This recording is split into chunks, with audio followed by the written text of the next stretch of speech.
To be continued. 3 little words that hold the secret to the next great story. 3 words that will thrill you, confound you, give life to new possibilities. Every variation of To Be Continued is a promise of adventure, a promise of excitement, a promise of unseen wonders and unexplored worlds. A promise that every issue you read makes you a part of a never-ending journey. And behind every page, there will be an unopened door waiting for you. This story to be continued at your local comic book shop today. Visit comicshoplocator.com today. Hi, I'm Nathan Fox. I'm chair of the MFA Visual Narrative Program at the School of Visual Arts, as well as co-creator and artist on the Weatherman series through Image Comics. And you are watching The Experience.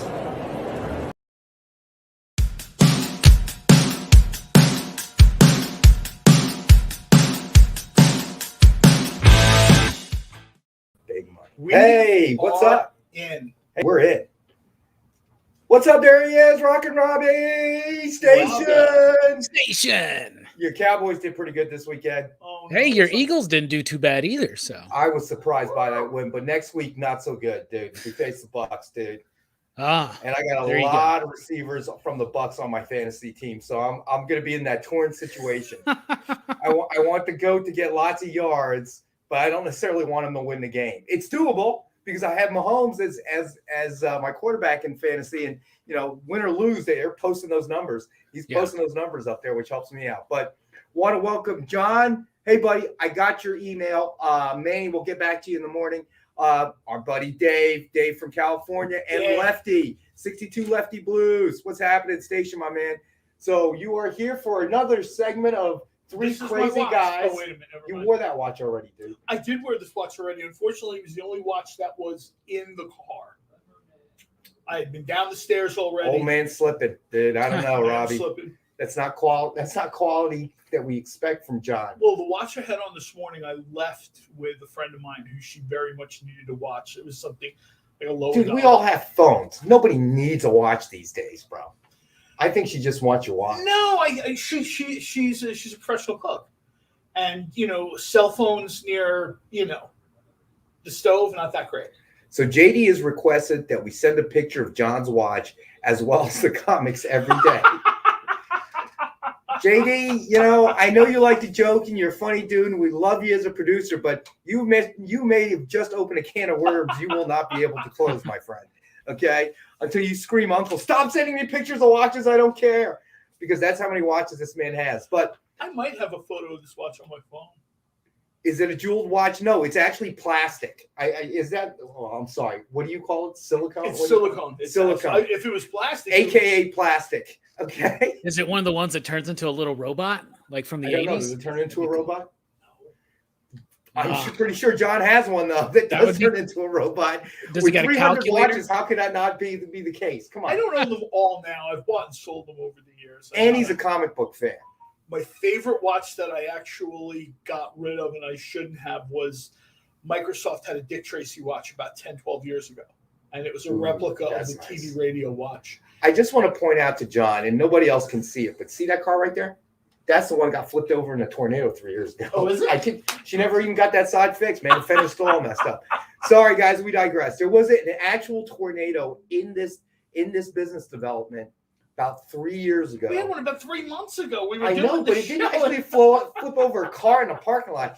And it actually flipped over a car in the parking lot, made national news, and it happened on a weekend when I was working for Dynamite. And I kid you not, my daughter and I actually got into our car, drove here to witness the flipped over car, and it was flipped over. Jammed up right up against the door across the parking lot. We're in the new Tornado Alley. I know, there was supposed to be one today, right? Or something crazy. There was a tornadic activity. Welcome to the Great Plains of the United States, otherwise known as New Jersey. Don't ask me how this happened. But everybody says people are shocked, but New Jersey's technically a peninsula. That's right, JD. It is very exciting here, and we have excellent cheesesteaks. Okay, just pointing that out. But thank you, everybody, for joining us. Again, we have my buddy John. We have our buddy Rockin' Robbie, okay, here with us tonight. And great comics. So at least one person knows something on the panel. Yes, so we have one knowledgeable person out of the three of us. And then there's Rex and I. Yes, and then there's me and John. So we wanted to add some actual knowledge, real knowledge, as opposed to useless banter of me and John. Although I find our banter quite useful. It is useful, less. Before we get started, I just want to talk a little bit about, because I had a couple comments. One found me on Instagram, a couple found me on Twitter, where we like to open the Wednesday show with what's in stores. By the time we go on at 6:00 East Coast time, people have already been to the comic book store in about half the country. That's true. They sort of miss out on it. So now on Monday, which is when I generally read Dynamite comics, not like, the little people read them on Wednesday. That's great, John. Keep offending the viewers. Keep offending the viewers. There's one last.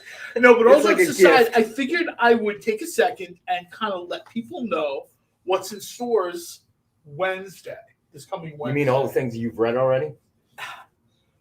Army of Darkness 1979. I love this book. I'm a big Army of Darkness fan. I really enjoy what Dynamite does. We've got a couple different covers. I'm not going to, Nick will wind up posting a video later to show you what's coming on. But I will show you this cover because I really dig it. We had one from Red Sonja last week, Stray Dogs. And I think these covers are absolutely adorable. They have kind of a Disney-esque sort of. They have a Disney-esque vibe, and what cracks me up is when you've got them on murder comics like Red Sonja and Army of Darkness, it's like a cool sort of, because it's like all dogs go to heaven, and then you're like, oh, right. Oh, and then there's Red Sonja with human blood on her sword. Did y'all read Stray Dogs, the book that Tony Fleece and Trish Forstner did? Yeah. When Dynamite decided they were going to start doing these, I was like, yeah, I was very happy. I'm like, sign me up. I don't care what books you put them on. That's one of my favorite books of the year so far. I love it so much. It's they describe it perfectly as like Silence of the Lambs meets All Dogs Go to Heaven. So it's like a psychological thriller, but it's done like a Don Bluth film or something. It's crazy. This is like Jonathan Demme and Don Bluth get together and say, hey, let's do something. Exactly. Over way too many drinks. So Dave has jumped in with John is humble bragging about his special access to the Dynamite title. Thank you, Dave. It is sort of like him just bragging, isn't it? When he says that, but I really want, I'm excited to introduce these titles that are coming out this week from Dynamite that I've already read, but you haven't. Nanny. Well, I'm just saying, it has kind of that taste to it. Well, when I did it earlier, I did it the wrong way, and then creators of those books were like, this isn't out yet. Stop telling people to go find it. I had several creators from Elvira meets Vincent Price tell me to stop that. The man with 300 watches doesn't know what time it is. That's pretty much the moral of that story. It was the day, not the time. I only have about 6. I'm not a big date fan on watches. I kind of like I'm like very old school. I like the watch to be a watch. Dude, it's just a fashion statement. Stop it. Anybody that has more than 2 watches, it's a fashion statement at that point. It's not about telling time. Except blow my eyes. Oh God. Next book I'm not sure I can continue. I just threw up a little bit in my mouth. The next book, I should have had like the red watch instead. It brings out the evil in my eyes. James Bond. Yeah. Tune in Wednesday to see John's red watch. This one, yeah, no. This one, I understand they got some little James Bond movie project in the theater or whatever. I heard about that. I barely pay attention to that. The real James Bond is like Dynamite Comics. Of course you did. And this cover is by a guy we talk about. Chamorro Cinema has joined us. Hey, Chamorro. We've talked about this guy a lot. We love his work. I've been fortunate enough to meet him in a few cons. He's a great guy. Francisco Francavilla. Oh, and nice. This is the cover that will be out on Wednesday. And then, of course, there's the trade undressed version. Hey, I like the tagline. Comic Collectables with Rex and Peggy. JD's gone back. Nice. Went back to the archives, found the Peggy nickname. Peggy, I'm not even sure where that came from. And this is probably the most fun book That Dynamite is done. This is also coming out Wednesday for #comic-book-day and CBD. This is the most fun probably since Universal, and it's Vampyverse. And this will be in stores Wednesday. I really hope it's Wednesday because the last thing I need is like Tom Snigowski saying, "Get that off the show." Yeah, it's Wednesday, allegedly. From our fact checker, Rockin' Robbie. Well, I like Vampyverse because I don't, between that and books that come from Kickstarter, and sometimes I forget. I'll mention something, and people don't know what I'm talking about, and I'm like, "Oh, you didn't support that project, did you?" So I take them right out of my contacts, and they're dead to me. It's hard to be retired, I know. Keep track of all that stuff going on in your life. So, all right. So we're going to start off tonight like we always do. We're going to talk about the Dynamite 10-pack reader set. JD, I think we sent a photo to you this time around so people can take a look at it. Essentially, it is 10 comics, Dynamite titles. They will be random, the ones that you will get. With a $40 retail value. So basically $3.99 cover price for each one of those comics minimum. And we're selling it today for $5. Essentially 50 cents a comic. Trying to get people reading Dynamite titles, trying to get new collectors that may have been a little bit on the fence. It's a quick way to kickstart your collection, get you reading comics. Again, one of the things that we're trying to do here is take those people that obviously become huge fans thanks to the MCU, the DC universe, those that have been watching Loki and, What If, Black Widow, whatever it may be, and to introduce them to, hey, guess what? This is the source material for all that stuff. Hey, guess what? I was right. You should have been reading these books all along. Yeah, exactly, right? One of the guys who loves to watch The Boys. One of the guys who loves to watch the show on Twitter, even though I asked him not to because, he can't really interact. My buddy is Jeff 07047. And he loves, he always asks about the 10-pack. And he's like, if I buy two, will I get two different sets of books? And I think it's important to mention that, yes, very good point. You will get two. And Jeff also passed the comment in our comic chat that by offering these, we're trying to get more people at my level. Yes. John's lonely. So he needs somebody to discuss this with that isn't Robbie or AR Comics. So he's looking to expand his social network by introducing. Actually, he forced us to put this package on. That's why it's on every show. John said, if this Dynamite 10-pack's not on every show, I'm not showing up. Look, okay? I so it won't be on Wednesday show. No, I'm kidding. I said, Nick, more people need to see our books, so it would have been fine. If I'd been out here with a chicken head and people would have seen more Dynamite books, he would have been on Wednesday, John will give you $5. Oh, Sheldon, you got it, buddy. We got you down for two of these. And yeah, just so everybody knows, when we get more than one order from one particular customer, like Ron, I know has ordered multiples of the 10-pack. That's kind of why I brought that up. Like, we'll randomize it. Yeah, we will randomize it to the best of our ability. I don't want to make any guarantees because sometimes inventory shifts, from day to day. But we will do our best to mix it up so you don't get the same 10-pack package. But again, it'll be Green Hornet and 9 other comics. If your name is John and you order it, yes, it'll be Green Hornet. It'll be 9 Green Hornets plus 1 other comic.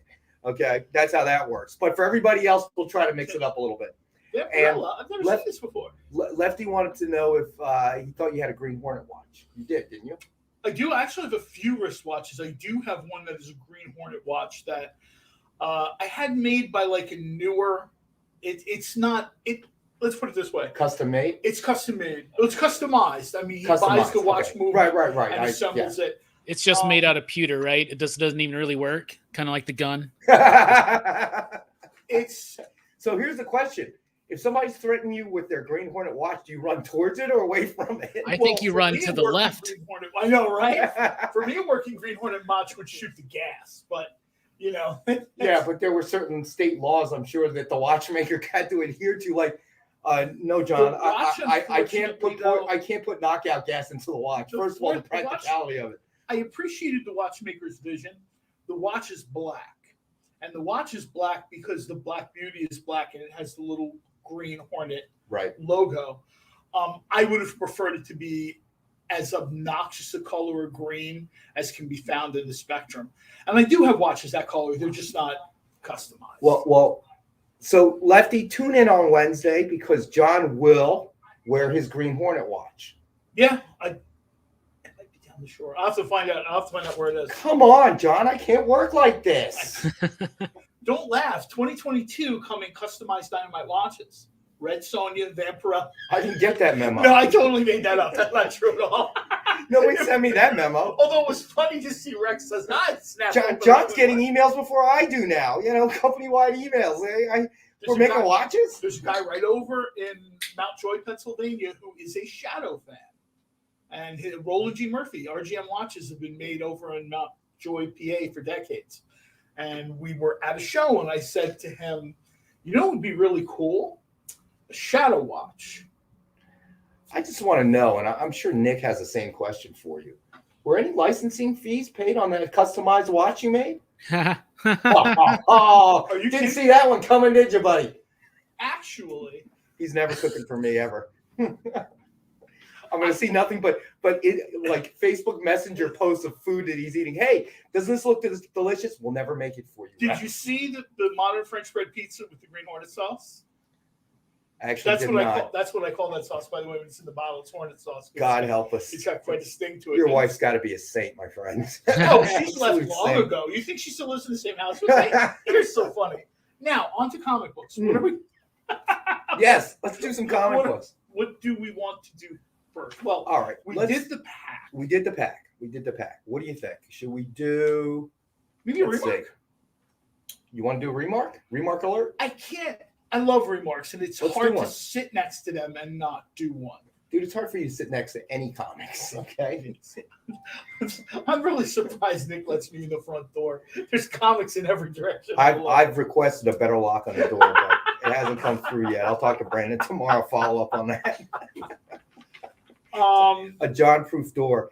We'll shoot out random Green Hornet comics out the front and then lock the door real quick. It's like a T-shirt gun, but it's comics. But it just shoots.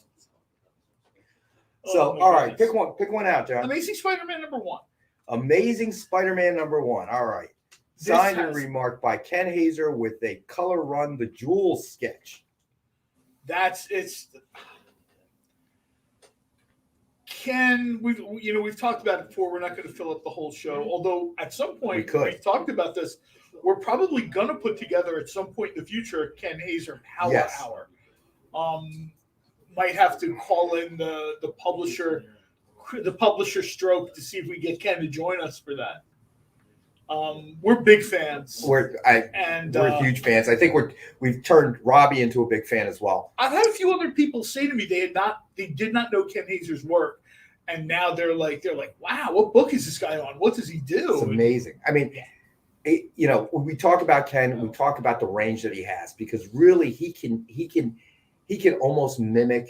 I don't want to say mimic because that's not the right word. And almost, but he channels. I think that might be. I like that word better. Maybe it's a little too esoteric for comic books, but he channels the vibe if he's doing Scrooge McDuck, which is a Disney property. A homage, if you will. Yeah, if he's doing, we've seen him do Marvel, DC, of course, Dynamite. We've seen him do, he's sort of like, I don't know if he just communes with the Force and he gets it. And I'm one of these people that, and I realize. Kind of like that villain in the movie Black Widow, which I finally watched because Taskmaster. Yeah. I understand this is considered nowadays a bit of gatekeeping, but I'm a believer that certain artists' styles work better with certain characters. Right. Yeah. Very few artists can do anything. Alex Ross could do Mr. Potato Head #1, and that's a $500 book. Wow. Could you imagine that? But for Alex the most Ross part, is Mr. Potato Head. Artists have certain, like when you have like John Romita Jr. and Punisher, you're like, oh, that goes together like peanut butter and jelly to a certain extent. If John, I say this with all due respect, and you probably agree with me, if John Romita Jr. was doing Richie Rich, there might be like a little bit of a disconnect there.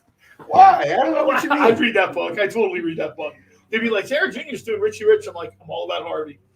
So I love the energy that Ken brings to his remarks. Like this right here is incredibly dynamic, and you got full color, right? It's not just a black and white sketch. It's not just something with a little bit of color. This is like full on color, Electro, and I've heard this rumor that Electro is going to be in the new Spider-Man movie, so get on it right now. Plus, this is an homage, right, to the Run the Jewels album or whatever. So right, exactly. And you're absolutely right, Robbie.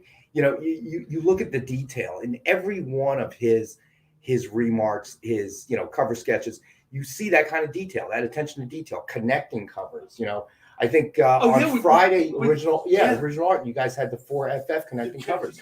That was really the fourth cover with Johnny Storm, where he does it in red. I forget. Did Dave get that? I don't know. It was Ron. It was Ron.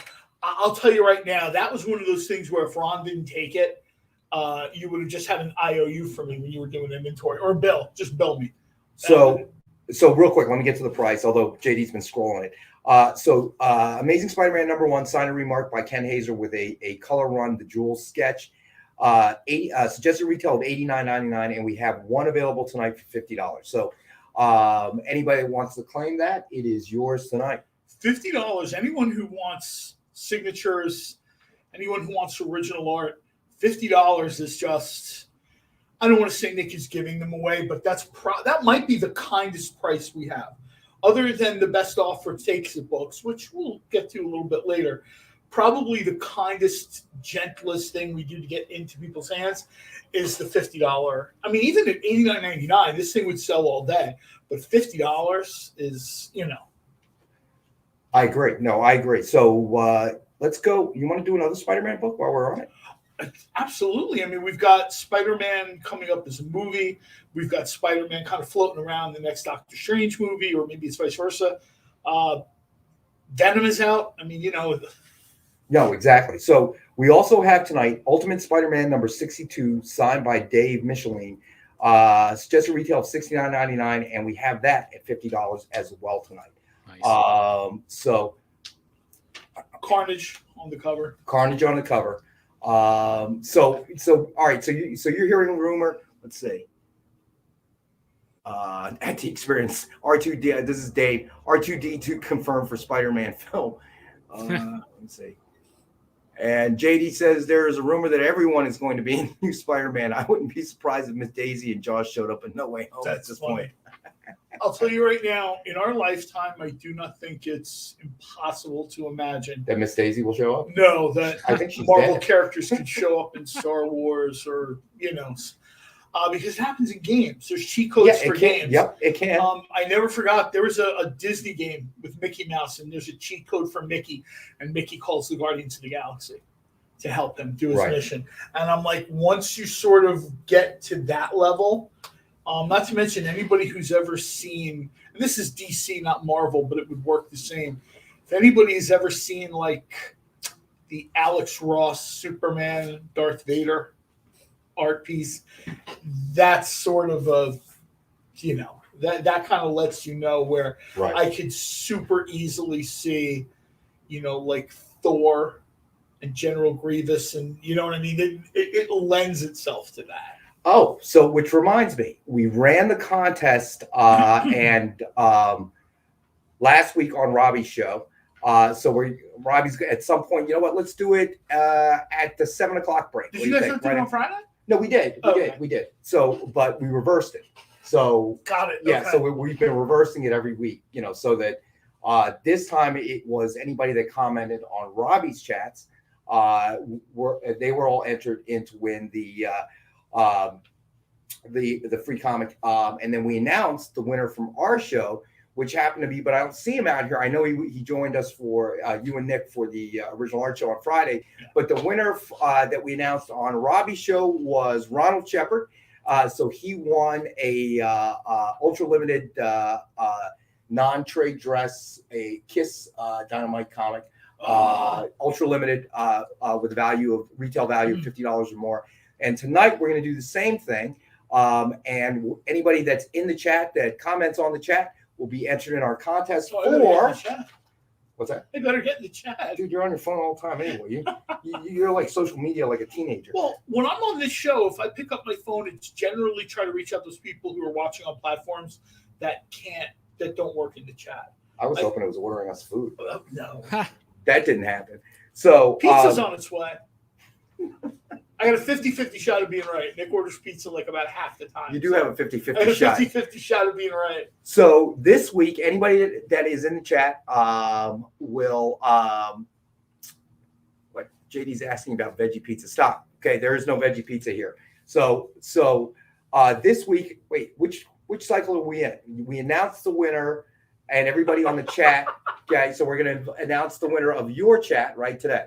Yeah, we're going to announce the guy. Yeah, and the winner will receive a Red Sonja Volume 5, number 15, Jay Lee, very limited, ultra limited edition cover variant with a retail value of $50. And this is anybody, okay, who enters the chat will be part of the contest for the drawing. And that will be the prize. And we'll just keep doing this. I mean, we'll just keep flip-flopping back and forth on the contest. Kind of a reward for our viewers, certainly. Keep things kind of hopping there. People love stuff like this. They love prizes. They love, it's fun. Speaking of Jay Lee and fun. Yes. My never subtle segue. Here we go. What do you got there? This is one of my absolute favorite non-Dynamite books. Probably the question I get asked the most in comic book chats are, do I read anything other than Dynamite? But was Green Lantern your favorite or Nick's favorite? No, Nick's favorite, I think, in DC is The Flash. Yes, that's correct. And Green Lantern. And Green Lantern. Oh. Say, now I'm all confused. I do read stuff that is not Dynamite. Not a lot of it, because it's usually not to my taste. But you love Batman, though, right? Oh, please. Yeah, Batman. Got to come up every show. I think the last time I read a serious Batman book, it was because he was being carried through the story by the Shadow. I love these. They've done a variety. They've taken like Green Lantern, Star Trek, and Planet of the Apes, and they've kind of thrown them into a salad spinner and come up with like different pairings, and they're very entertaining. I don't know if they're, groundbreaking comics. We always talk about like the Frank Miller level, right? I don't think any of these books are ever going to reach like, the level of the Stan Lee level of hype, but these are very entertaining to read. And this is Jay Lee's signed cover. It's a black and white variant. This thing is just really, really cool. And I like that Jay Lee has signed it in green. Yeah, and so that looks, first of all, I love the black and white line art, and we've talked about this before. But signing it in green was slick. Yeah, because because of the lack of cover, it really makes the signature pop. But we've talked about the line art versions, the variant covers, and I love it because there's nowhere to hide anything. Yeah. You know what I mean? You have to be right on. See, the problem, you know what? Somebody actually said to me there's a downside to that. And I'll tell you what the downside to that is. If you are not at the Jay Lee level, if you're not at the Jay Lee level, that's sort of, black and white or monochrome. That really puts maybe a less experienced artist really on the firing line. Yes. I have a few different comic book creators that follow me on different social media platforms. And he said, he's like, I agree with you. If I was Jay Lee, I would do black and white every week. He said, but the reality is, I'm not Jay Lee. I am far from Jay Lee. That is a very good point. So, Star Trek Green Lantern, the Spectrum War #1, Dynamic Forces exclusive pure line art, black and white covers signed by Jay Lee. Suggested retail of $59.99.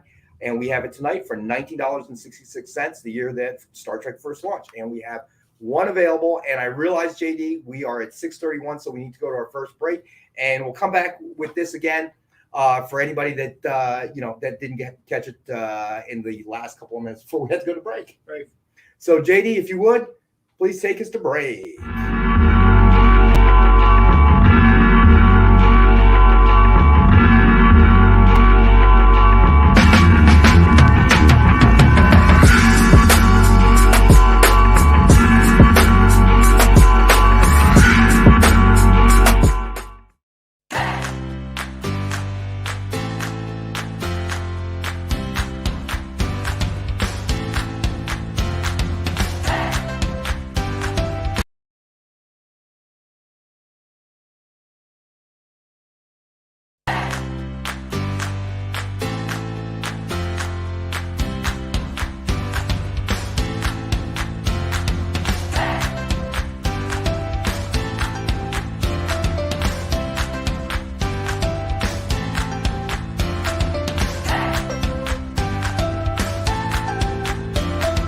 There's something for every imagination at your local comic shop.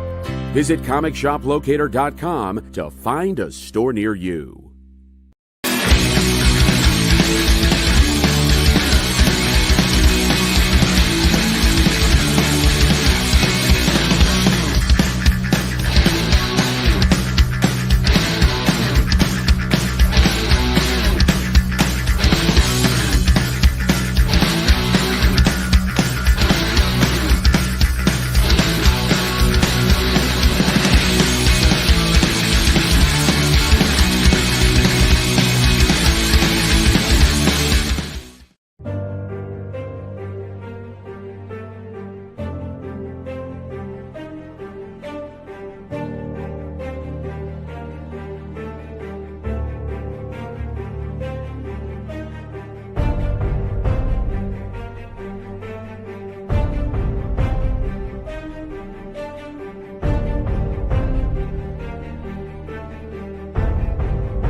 I'm Thomas Munn with Blue Juice Comics, and you're watching The Experience.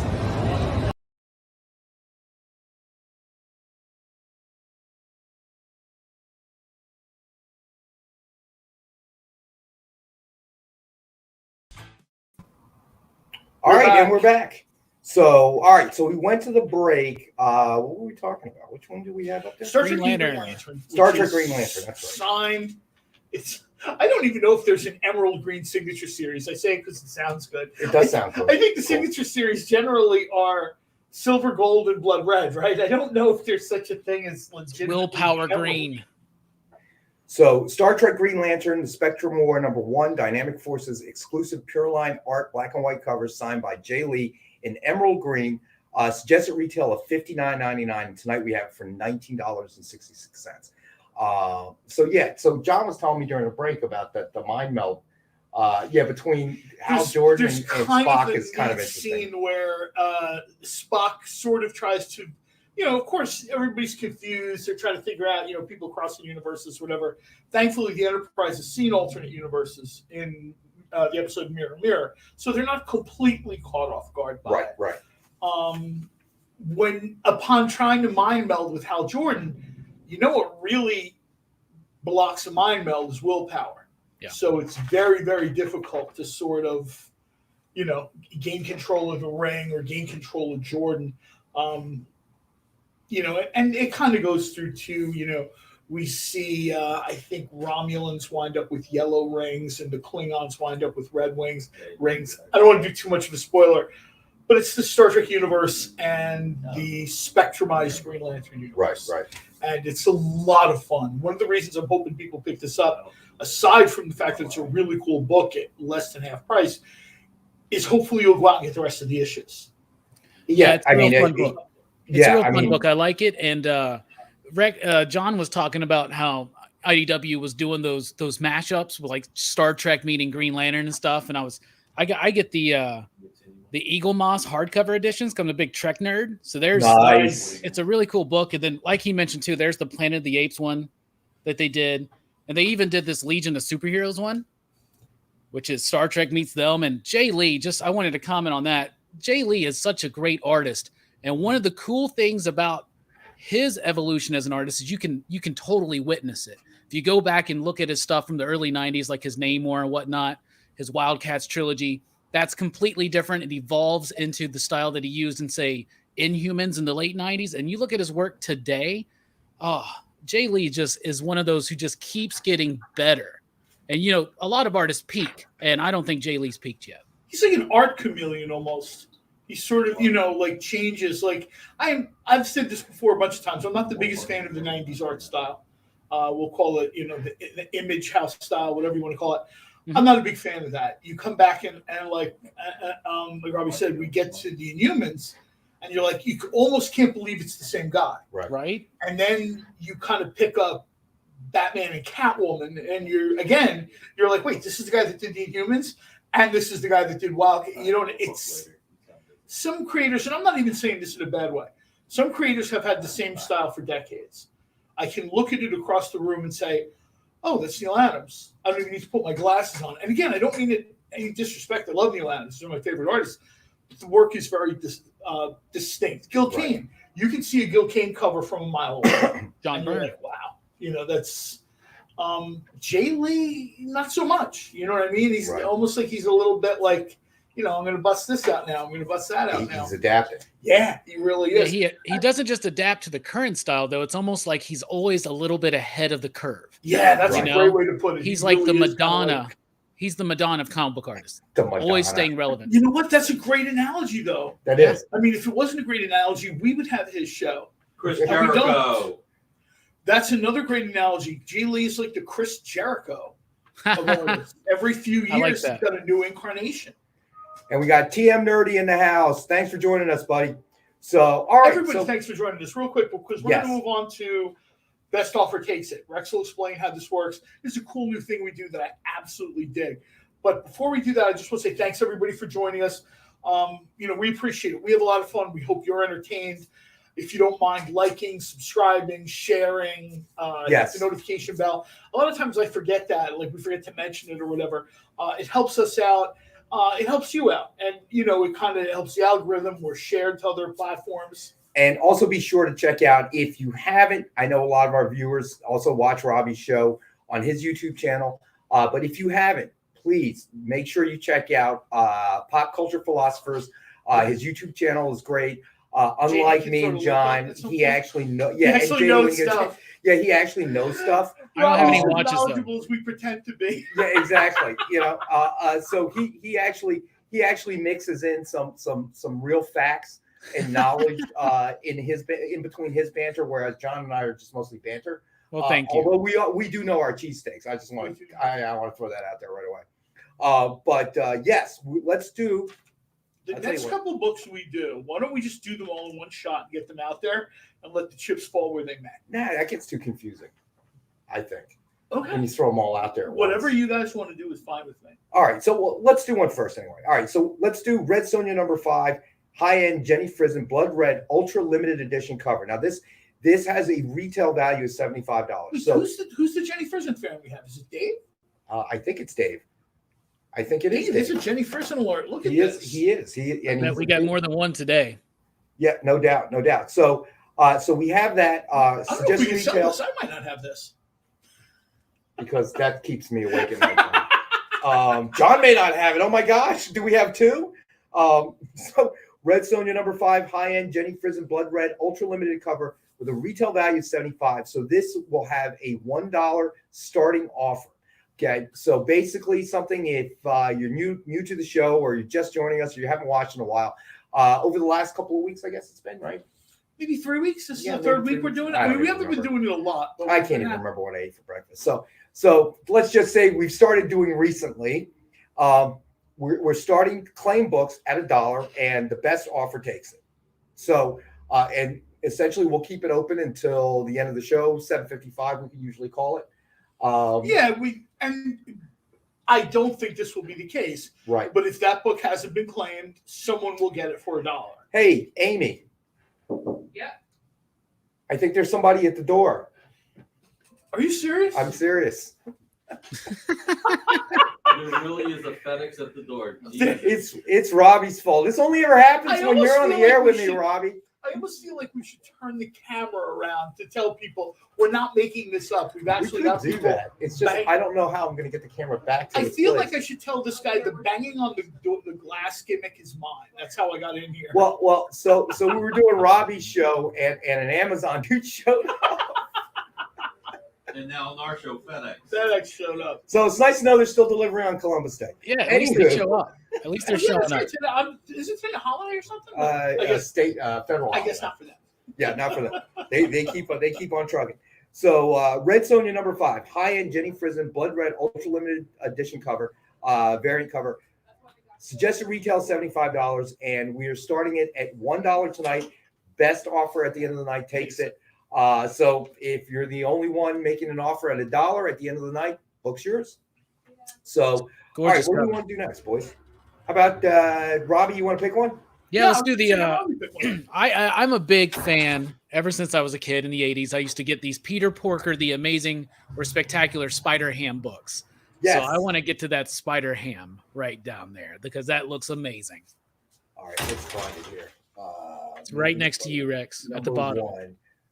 Peter Porker, the Spectacular here it is. Spider-Ham. So another remark alert. We have Amazing Spider-Man #1 signed and remarked with a Spider-Ham sketch by Katie Hidalgo and a suggested retail of $89.99. And tonight we have it 5-star at $50. So there it is. Very cool. I was always a big fan of Spider-Ham growing up. That, and do you remember the What the comic book? All the humor comic book. Loved, all that stuff. I have the what is it? There's the Roast of the Fantastic Four. That's a fantastic one shot that I've had since I was a kid that I always read. And I tried to go back and hunt down all the Spider-Ham books, and then he was in that movie, and they got kind of ridiculously pricey. So I just got the complete collection in trade paperback. But it's something I treasure. There's some really solid memories for me and Spider-Ham. I was really excited to see him in that Spider-Verse movie, which I thought he was great in it too. Well, when they started doing the whole Spider-Verse thing, even before the movie, you've got, how many versions of Spider-Man? Originally, there were a bunch of versions from What If, Volume 1, even some from Volume 2. But to keep that story going, they needed to create different versions of Spider-Man on the fly. Right. I mean, we got, like Peter Parquois in Shakespearean times or whatever. There was no way they were not. I've had a couple people, I've read comments in chat rooms where people are like, the Spider-Ham thing is silly. And I'm like, of course it's silly. The whole thing is silly. Right. But if you're going to do a story with every iteration of Spider-Man, he's young, he's old, he's Aunt May, he's Uncle Ben, he's Mary Jane, he's Gwen. And you've got to do Peter Porker, the Spectacular Spider-Ham. You just have to. Well, you got John jumping in here. Bacon. Yeah, I'm with John. All I see is bacon in a Spider-Man costume. Something just came together for me. So, bacon prices have been outrageous, right? Uh-huh. It must be speculation because of the success of Spider-Verse and Spider-Ham. And all we just said about Rock and Robbie having all that knowledge just went right out the window on that one. Oh, God, we dragged him down to our level. Now he's just talking about bacon and stuff. It's nice to know we're able to convert people, buddy. It's nice to know we're able to convert them. You know what? A little insider baseball culinary tip. If you are a bacon aficionado, and I don't mean like a pack a week, I mean like a bacon aficionado, depending on where you are in the country, it's probably cheaper for you to reach out to a local farmer and strike a deal. Pre-buy 15, 20, 25 pounds of bacon and pick it up. All right. I just want to point out to John that most of us do not come from the food industry. So let me just look at my phone and dial up my local farmer. Let's see. What would he be listed under? Local farmer? It would end up being cheaper to buy the Peter Porker. Well, Davey brings up a good point. Any money you have left from... I'll just trade it for bacon. Bacon prices are crazy. I don't know if y'all have noticed that, but it's ridiculous. Yes. They're like down here in Alabama. They're like it's like $11 for a pack of bacon. Yeah, it's getting ridiculous. So supply chain issues are really crimping everybody's style. But JD brings up a good point. You pay more than $50 just to get into a con, get a remark like this made. which is absolutely true. You look at the prices of New York Comic Con this year. We've talked about this a lot. Cons are a ton of fun. They are. But if you're going to a con for a specific reason, to snag original art, to snag remarks, to snag signatures, there are more economical ways to do it. You know what I mean? Of course, there's nothing like, and everybody who's had a con has this moment. They get in and out of an elevator. They turn around. They're in the bathroom. They're in line to get coffee, and they meet a creator. Well, couldn't I call my local farmer? Just call your local pig farmer. John took it seriously. He actually knows a local farmer who's also a comic book collector, apparently. I actually do. He lives down in I'm shocked. I'm shocked. John didn't see that one coming, bro. Trade him comics for bacon. So Robbie, we'll be able to take care of two problems for you. We can get you remarks without you having to go to the con, and apparently we have connect with a local farmer that will be able to get your bacon at a more reasonable price. Okay. Nice. I smoke bacon. I smoke pork belly at home sometimes, and I do the breakdown. And by doing it myself, it's like $7 or $8 a pound. But you have to buy a substantial amount to begin with, and smoke it. If you have a green egg, that helps. There's also another number of smokers you get. It winds up paying for itself over time. You know, I've just been buying turkey every day. I'm not retired like you, John. I don't have all day to be smoking bacon. I've just been buying turkey bacon. I actually prefer turkey bacon. Turkey bacon? Turkey bacon is neither. What? I have a t-shirt that says that. I like turkey bacon. bacon. Where's the t-shirt next Monday? Amy, cut the feed. We don't need that kind of negativity. Turkey bacon? What's next? You're going to be vegan? Okay, and I don't mean our non-trade dress. No trade dress. Yeah, that's not what we're talking about. We're talking about actual vegan here. Get out, Robbie. I see how it is. All right, y'all. Man, you know, what could be worse? You could be a Dallas Cowboys fan. Oh, yeah, I see what I did there. I went there. Yeah. Speaking of trade undress. The 4-1 Cowboys, you mean? So, all right, let's go. Speaking of trade undress. Yes, sir. Shadow, Midnight Moscow, number 3. Let me find that one. It's Howard Chaykin, Ultra Limited. Shadow, Midnight Moscow, number 3. High-end, Howard Chaykin. Non-trade dress, Ultra Limited variant cover. Suggested retail of $75, and tonight we have it for $19.30 the year the Shadow first launched. So very nice. Howard Chaykin, another legend in this industry. Still pumping out his work, still doing it, still just handling his business. I'm a big fan of his work. What was that book? American Flag, right? Everybody, that was a cool. Yeah, one. As I said, we've had American Flag. We've had Chaykin did some really cool Elseworld stuff. Back during that period, Chaykin and John Byrne were both doing Elseworlds, and they took diametrically opposed views. I guess not to be surprised. Everything in John Byrne's Elseworlds was happy and shiny, and in Howard Chaykin's Elseworlds, Superman in 60s dying of a heart attack. Yeah, right. So you know what I mean. It's basically these guys kind of express their viewpoints in DC Universe and Elseworlds, and Howard Chaykin that's who he is. He's always going to see, and there's a ton of fans for that. He's always going to see the dark side of, I don't care if it's a street level campaign, I don't care if it's a cosmic level campaign. He's always going to be on this isn't going to work out. Right. He's the glass isn't half empty, the glass is broken, and I've just stepped on the shards of glass. I appreciate all the milkshake, no calories. Say that again, Robbie. I was going to say I appreciate all the turkey solidarity in the chat. I just want you guys to know. That too. You know, turkey bacon. I wouldn't even need turkey pastrami, dude. That's just so. If I can find the shirt, I'll wear it on Wednesday. I have a shirt that says "Turkey bacon is neither," and it's made by a guy who makes turkey out in Bucks County. Oh man! So David jumped in with Chaykin Shadow miniseries for DC. Brought the character back to a whole new generation. I was in high school, and it blew my mind. Yeah, I mean it was good. I think Dynamite reissued that. Right. And I absolutely, you know what? I have a ton of respect for Howard Chaykin.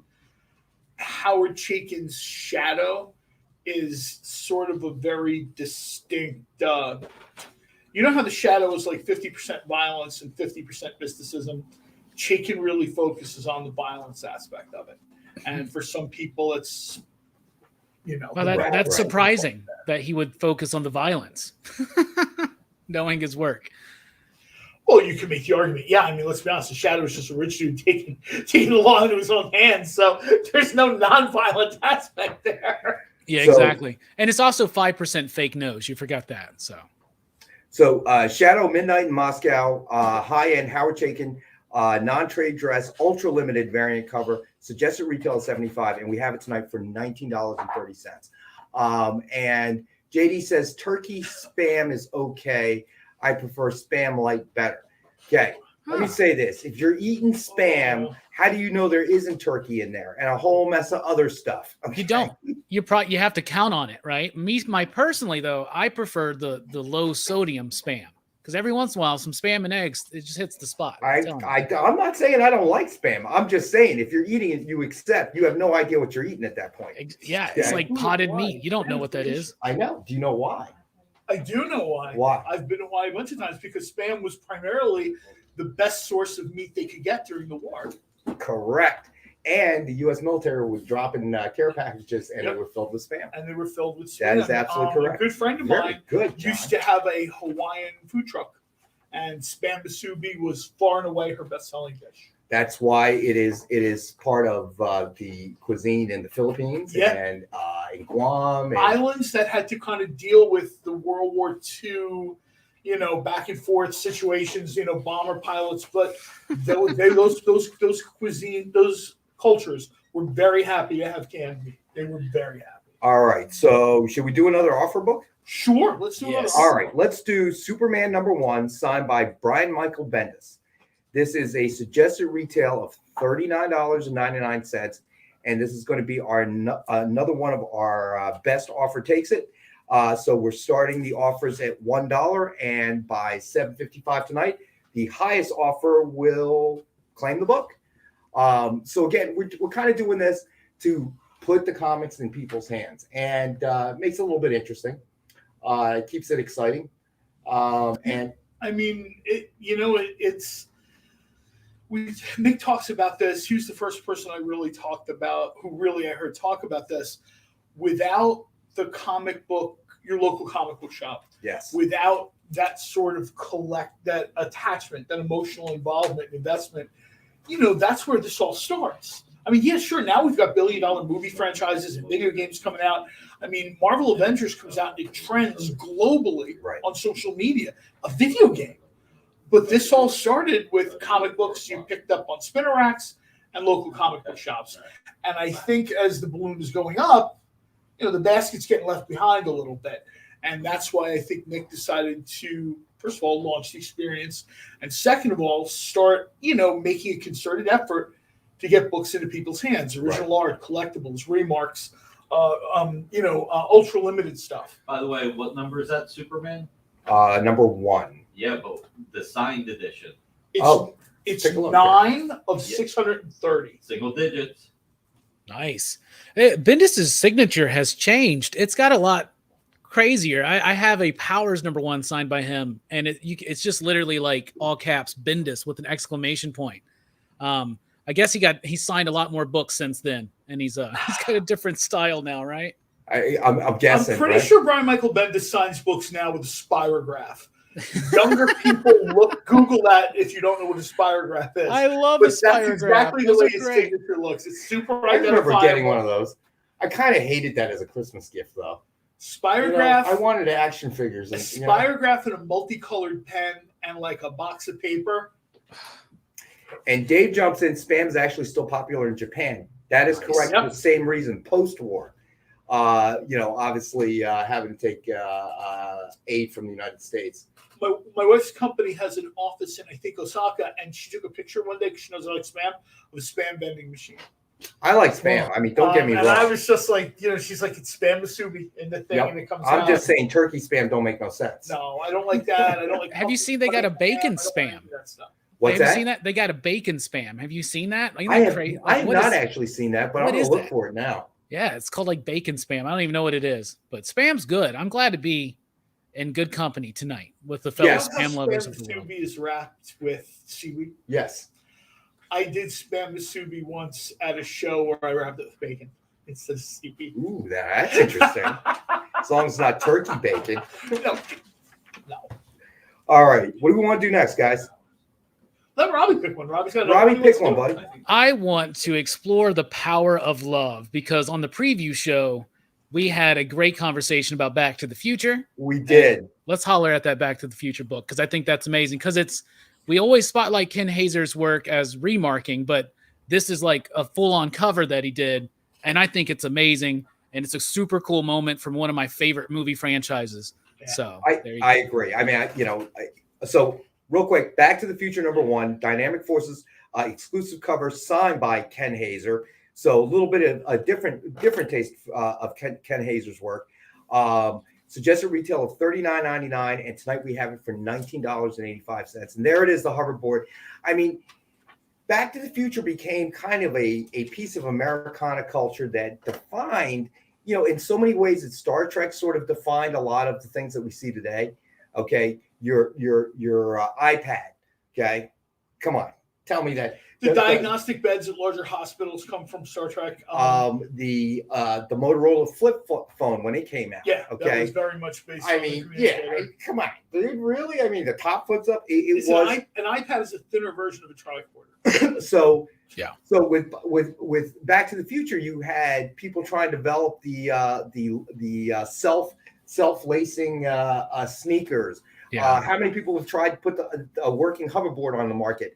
To the great. There's a YouTube video of a guy on a hoverboard just going down the street of Chicago. Yep. I mean, I understand he probably paid a small fortune for it. And, he's a light guy, but it works. It came straight from the screen and Back to the Future, right? And it's out there.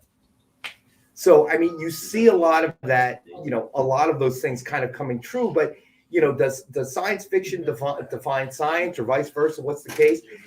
I got to tell you, as an avid sci-fi fan, I see that science fiction becomes, dictates science to a large degree. You look at a lot of stuff that's come out, in terms of technology. A lot of those people developing that stuff were comic book readers, sci-fi Satellite fans. technology was invented by Arthur C. Clarke, right, a sci-fi writer. The laws of robotics that get used. Isaac Asimov. Very much. They come directly. They don't even pretend. Yep. They're like, these are the Asimov laws we build into these robots. Yep. Yeah, because they're nerds. I haven't watched it yet, but I don't know if either one of you guys have watched because I don't have Apple TV yet. Oh, Foundation? Yes. You know what? It's worth it to get it to just watch Foundation. Like, wait till all the episodes are done. Right. And then buy it for a month. This is what I tell people. And then binge, yeah. And then just, weekend, tell people, look, I don't love you anymore, get out of my life, and then just sit there and watch it for a while and then tell them I love you. Always have that intention though, but John, you know what ends up happening? I always forget to cancel subscription. I end up with all these subscriptions. So, that's the kind of problem is I'm not really good on the back end part of that. But the reason I bring it up is I've had PBS Masterpiece Theater for 3 years because I wanted to watch like the British Bake Off one. So you just so you give the advice, but you don't necessarily follow it, is what you're saying. Well, I didn't say to cancel it. I just said to get it so you can watch. But yeah. So I wanted to get your impression. I don't know if you've obviously watched it. What about you, Robbie? Have you watched it or not yet? No, I haven't seen that one. I don't have the Apple TV either. Well, the only reason I mention it is because I was growing up an avid reader of Asimov's work, along with Frank Herbert and his Dune series, and which we have coming out as well. So I'm a big fan. I think that one day it could translate Asimov's work can translate very easily into a comic series of some type. He was such a prolific writer. You got like a Harry Seldon screen name, don't you? I do not. I'm not quite that. Because you know why? Because my screen names are always usually the same. It's usually my first name, my last name, and some unidentified number. Because if I don't do it that way, I'll never remember. That's the problem. You know what? As I got older, my screen names became like J. Cole. When I was younger, I had all kinds of really. It's like I have a handful of passwords. If you break my password, you can get into everything that I own. Because if I have any more than that, I'm not going to remember them. It's like crazy. Yankees rocks with like 4 X's, right? The Yankees. No, I'm not a Yankee. How'd you know my password? You'll never see the word Yankee in any password of mine. I guarantee you that. Nor the Eagles, nor the Phillies, although I'm fans. But they so consistently stink, I refuse to be remanded of it every time I have a log in. I get logged in. What I say? I just said that in public, JD. God. All right. So let's do a quick quick recap because we got to go to break. I was going to say we have to go to break, so let's. So Dynamite 10-pack reader set available for $5 with $40 retail. Ultimate Spider-Man number 62 signed by David Michelin at $50. Red Sonja, no claims yet on this, surprisingly. Number 5, high-end Jenny Frison Blood Red Ultra Limited cover. That is our claim book, starting at $1. Highest, best offer at the end of the night takes it. Amazing Spider-Man number 1, signed and remarked by Ken Hazer with a color run, the jewel set sketch. Suggested $89.99. We have it for $50. And then our second offer book, Superman number 1, signed by Brian Michael Bendis. A suggested retail of $39.99. Starting offer at $1. If that's the highest offer at the end of the night, you take it for $1. And let's see. We also had Star Trek Green Lantern. That was a very cool book. The Spectrum War number 1. Really? Dynamic Forces exclusive Pure Line art, black and white cover, signed by Jay Lee. We have that at $19.66. Back to the Future number 1. DF exclusive, signed by Ken Hazer. We have that for $19.85.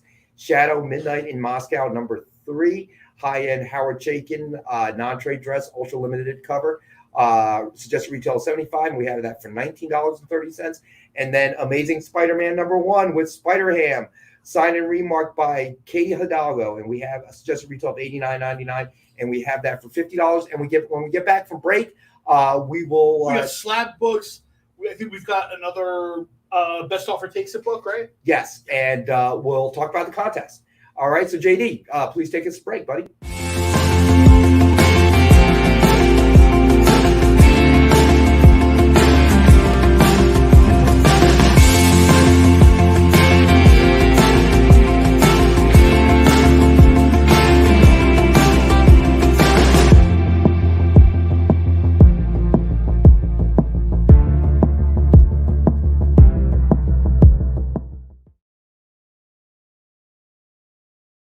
Today's comics market is ripe with new titles by creators who are determined to get their books into your hands. My name is Henri Compen.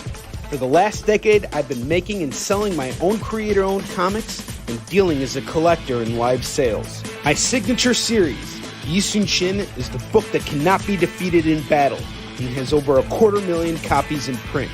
Now I'm taking comics to the next level and laying the groundwork for my fellow creators to get their voices heard so they can connect directly with you. This is your chance to engage live with top comic book talent and get your comics signed without having to wait in long lines or pay any fees. But remember, we only have a limited amount of their books in stock, so always remember to call it as you see it. To be continued. 3 little words that hold the secret to the next great story. 3 words that will thrill you, confound you, give life to new possibilities. Every variation of To Be Continued is a promise of adventure, a promise of excitement, a promise of unseen wonders and unexplored worlds. A promise that every issue you read makes you a part of a never-ending journey. And behind every page, there will be an unopened door waiting for you. This story to be continued at your local comic book shop today. Visit comicshoplocator.com today.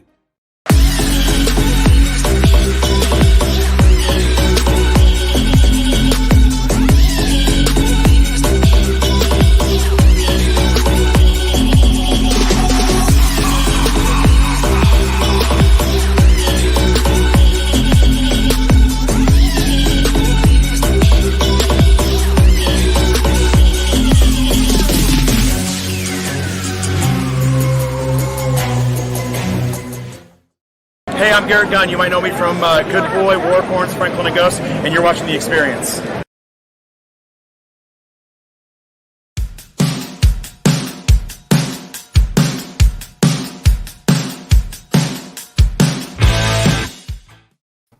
And we're back, and Ron is in the house. Hey, Ron. Hey, Ron. Do we have the breaking news thing?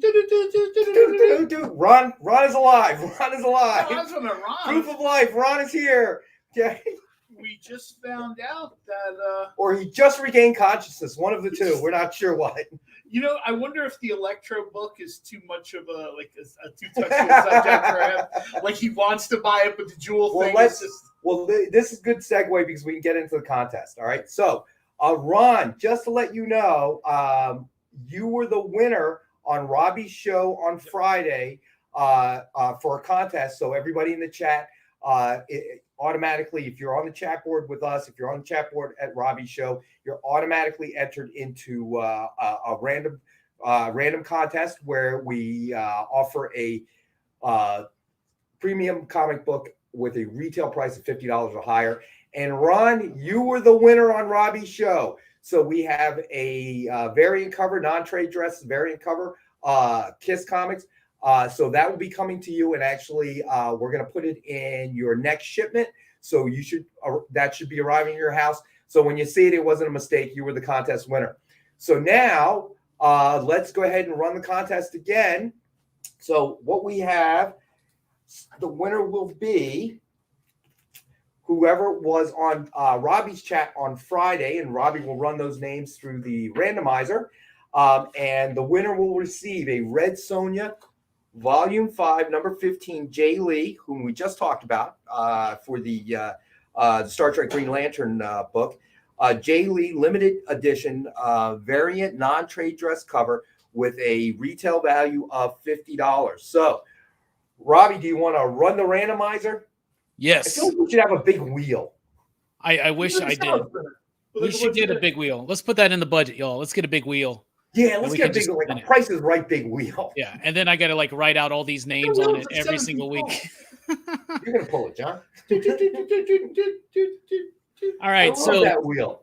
Over at Pop Culture Philosophers, in addition to comic book reviews and movie reviews and whatnot, I do a show on Friday afternoons. Me and Rex chatting for about 20 to 30 minutes. We usually will preview some of the books that are going to be available on Monday. And we always have a great conversation. We went on about Back to the Future for a while there. We did on that show. So it's always really fun. And all you had to do to enter the contest was to comment on that video. And we got some comments.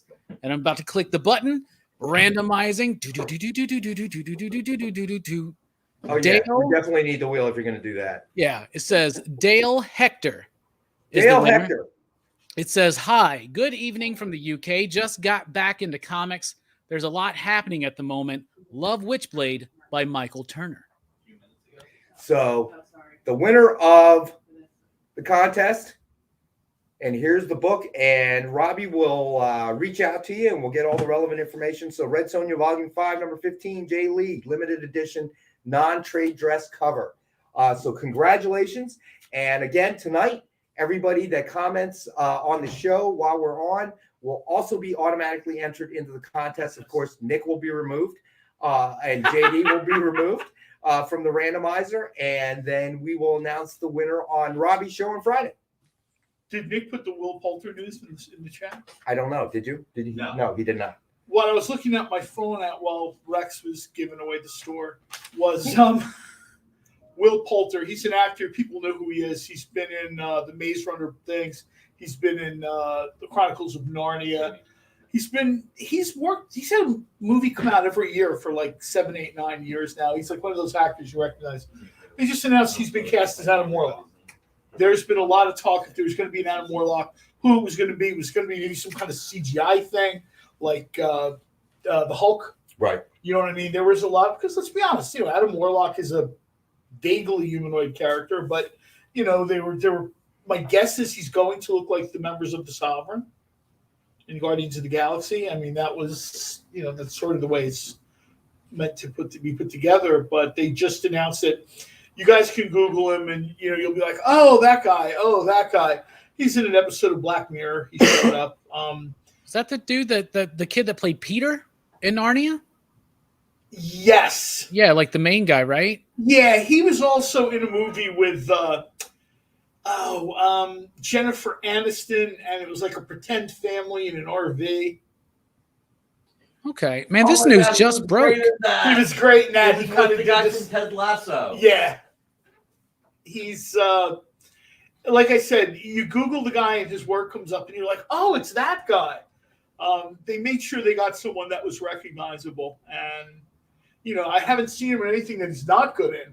So that's sort of, I was really afraid we were going to get some kind of weird CGI thing. Well, Nick says the rumor has been confirmed, so they literally just released it while we were on the show. Yeah, I just saw that. Like, wow, that's breaking news. I didn't even know that. I was surprised because last I heard it was you're too busy with us, right? I know. Keeping us around. It's the breaking story because he's slumming with We're us. the Millers. What? We are the Millers. We are the Millers. We are the Millers. That's right. That's right. That's nice. All right, so let's move on to the next book. What do you guys think? Let's do Spider-Woman #1. Oh yeah, Spider-Woman #1, Dynamic Forces exclusive spot color cover, signed by Alex Ross. And we talk about Alex Ross all the time. And we have one available for $75 tonight.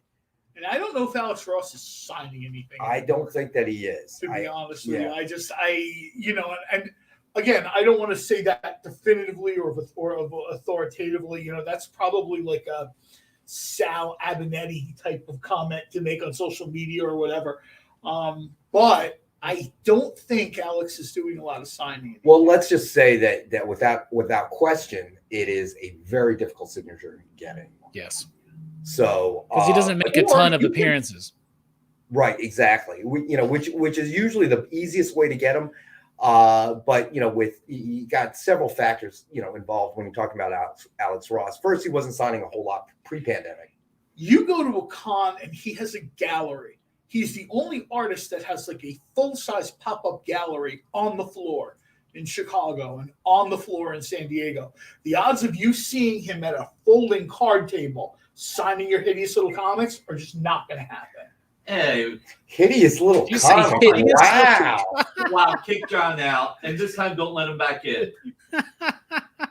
Well, I can't do that. I mean, I depend on him for food recommendations. I can't do that. No, you know what? I mean, I am joking, but I do think people, to a certain extent, I was watching it. I was following a thread on Twitter, and people are upset that not every creator is at not every con, and I'm like, a little bit.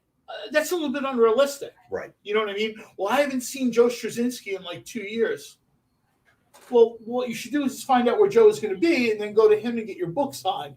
Don't expect him to show up at your house with a pen ready to sign everything in your short box.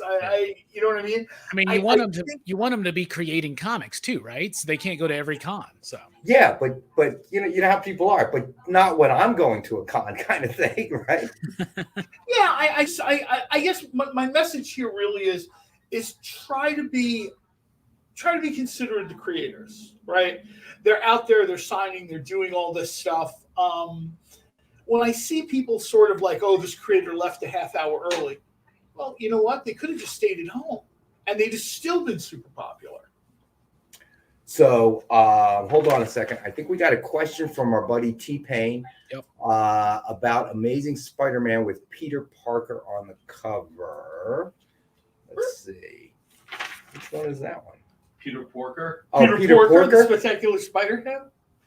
I'm not going to not say that whole thing whenever we talk about this book. I'll do the whole Spider-Ham. Spider-Ham. Well, I'm thinking of The Simpsons. Guys. Don't do it. Stop. Please stop. He puts the pig on the ceiling. Spider-Pig. You know things are off the rails when Nick and John start singing. That can never be good. All right. So T-Pain, if you're asking, oh yeah, it does say Porker. Yeah, we really need a bigger screen, Nick. We have it tonight at $50 for the one. So let us know, T-Pain, if you're claiming that, buddy. And let's go to Slab book. Yeah, let's do a Slab book. We haven't done a Slab book yet, have we? We have not. Let's see. Which one do we want to do? Would you Thor? Let's do Thor. I can do that. All right. So we have Thor #6, Nick Klein variant, CGC graded. Okay, guaranteed. Is that a 9.8? It is a 9.8. So, it's sort of like from that King Thor run. Thanos has the hammer and the glove. All right, so T-Pain has claimed the Peter Porker or Spider-Ham. Nice choice. Nice choice, my friend. We were all gushing about it, and somehow it devolved into talk about Spam and turkey bacon. Yeah, that's how we wound up. That's why we were talking about Spam, was because of Spider-Ham. That's right. Stay tuned, folks. You never know where this is going to go with us. These are conversations you have at your comic shop. I have that for dinner. It's spam and eggs. Love spam and eggs. But anyway, I can't eat all that spam. So you open the can and it's like, is it? It's a single serving. Dude, it's not a single serving, bro. Come on. All right. So we were doing the Thor number 6. So we have that tonight. We have the one available, guaranteed 9.8, CGC graded for $83 for Journey into Mystery number 83. Nice. So for anybody that's interested in that, and for our graded books, if it's a 9, and the vast majority of what we bring is 9.8. Every now and again we're going to sneak a 10 in there if we can, but 10s are, as everybody that collects graded, kind of rare. Yeah. It's tough to get that grade, but every now and again we'll mix it in. But a vast majority of what we bring you is 9.8, and kind of cutting through the process, if you will. I mean, we've talked about it enough.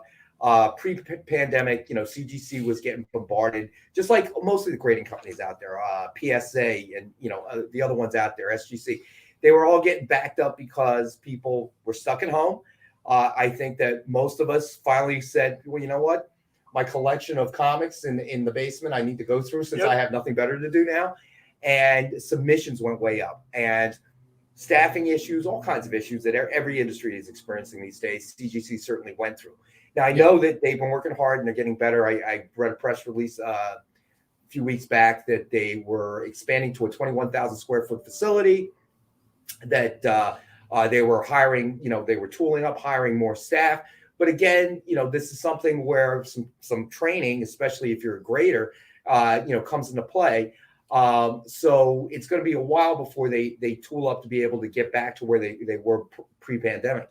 So, we're hoping to bring, if you are a CGC slab collector, we're hoping to bring this to you, in a quick fashion. It's already graded, guaranteed grade, for what you're getting. The lowest I think we've ever had that was not a vintage book, whether it be Bronze Age or Silver Age. If it's something, that's modern, I think the lowest grade we've ever put something on air is a 9.6. Vast majority of 9.8s, and every now and again we'll sneak a 10 in there. You know what? We've got 3 9.8s. Let's just do all 3. Let's do all 3. So people know what's out there. The slab books.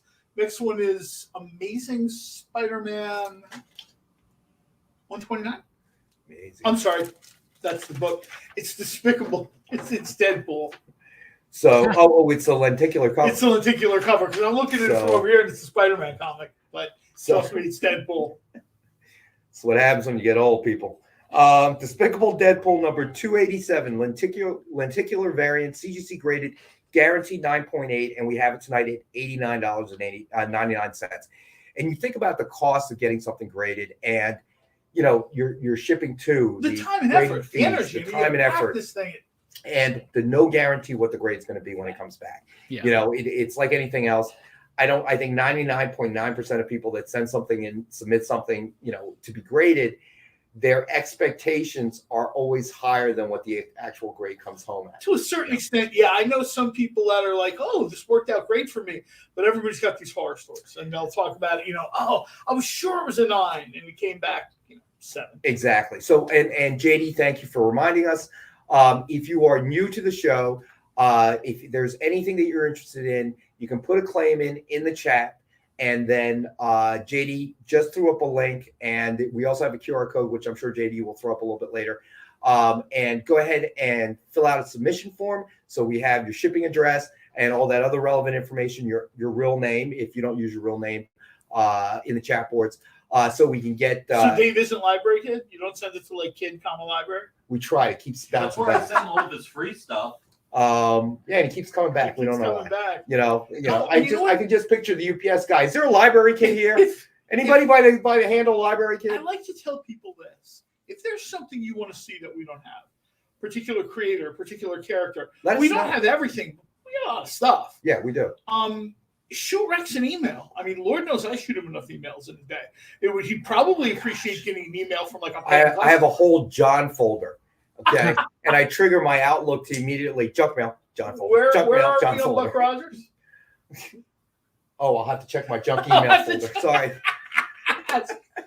But seriously, let us know because we're doing this. We're doing this to kind of get these books out there. If there's something people are looking for, where's Iron Fist or where's whatever, let us know, and we'll see what we can find. Nick is always buying collections. He's always sort of Yes, we are definitely active buyers, especially with vintage stuff. But whatever you got, shoot me an email. The worst that can come back is it's not something we're actually in the market for right now. But feel free to communicate with me. I generally, except for the weekends, answer emails same day. Unless I got to weed through all of John's emails, then it might be a little bit later in the day. But I try to do my best. So let's see. Our buddy John here, he sent Robbie in to be graded, but he only came back a 5.0. Yeah. Ouch! Yeah, grader. That grader's wrong, man. After the show, I'm going to go get cleaned and pressed. Robbie is a 5.5 all day long. Oh, thank you. By the way, yeah, I know, right?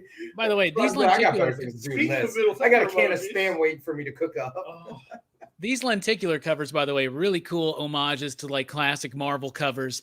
And that Thor #6 second printing, that's a recreation. I mean, it's an image from the end of the book where Thor has the vision of Thanos with the Marvel zombies behind him, and he's got the hammer with the gems, and he's got like some kind of black dark death glove on him. And is that thing? It's a wraparound cover, right? It is a wraparound cover. Yeah. I don't know. It's beautiful. Yeah. Which one, the Thor? I don't know if there's a better version of Mjolnir than with the Infinity Stones all over it. I mean, right? So, there's been a ton of really neat versions. I don't know if you guys can see that. That's the wraparound. Have either of you guys watched the latest episode of What If, by the way? John has. John gets up at 3:00 in the morning. I watched them like the morning they drop at like 3:30. There's one bit I wanted to mention. So we know that the Infinity Gems don't work unless they're in their native universe, right? At least we know that in the comics. Apparently that's not true in What If, right? Well, because this Ultron's able to use them wherever. And then the device that Gamora has to destroy the stones, they're like, oh no, it doesn't work in another universe. I'm like, but the gems do? Like, it makes no sense to me. It's just something I had to get out there. I like the episode. That it's cleared up in episode 1 of season 2, which is the Gamora and Iron Man thing. And I think that episode is what if Gamora killed Thanos. Right. And she sort of inherits all his stuff. The Infinity Stones multiversatility, they kind of messed up a little bit. But you know what? They give me enough positive content that it doesn't bother me.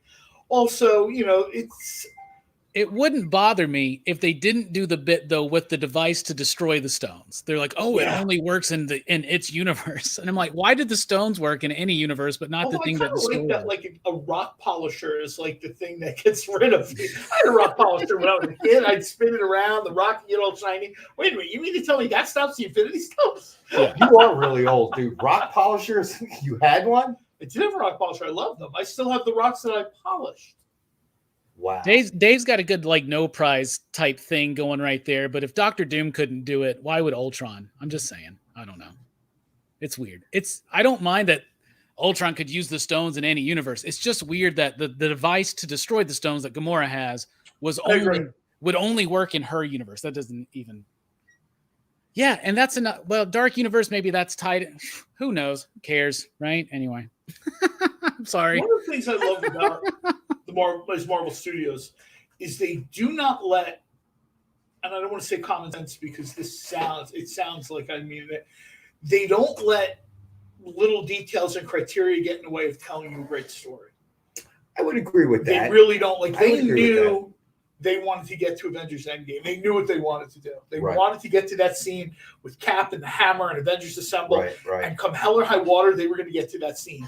And everybody who's been in the theater when that scene drops, you know exactly why they did it. Because in a wrestling term, it's the loudest pop I've ever heard in the movie theater. Right. And I saw that movie in the theater 16 times in 13 days. So real quick, before we got to go to our next break, I'm going to do a recap again. Wait, we have one more. Well, let's do the recap. We'll come back at that after the break. Okay. Because I know Ron joined us late because he probably just, regained consciousness after being shot by his wife. Ron, we have this book with Electro. Brings back bad memories for him. No, anything but that. So just to go over the offer book. So we had Red Sonja #5, high-end Jenny Frison Blood Red Ultra Limited Edition cover. And that was our first $1 starting offer. Best offer takes it. We had Spider-Man #1 signed by Brian Michael Bendis. Our second #1 starting offer book. Best offer at the end of the night takes it. And let's see. We also had we only did 2. So we had the Dynamite 10-pack reader set. We started off the show with it. $5 for 10 Dynamite titles with a cover price of no less than $3.99. Thor #6, Nick Klein variant, CGC graded 9.8 for $83. Ultimate Spider-Man #62, signed by David Michelin, as one of our 5-star books at $50.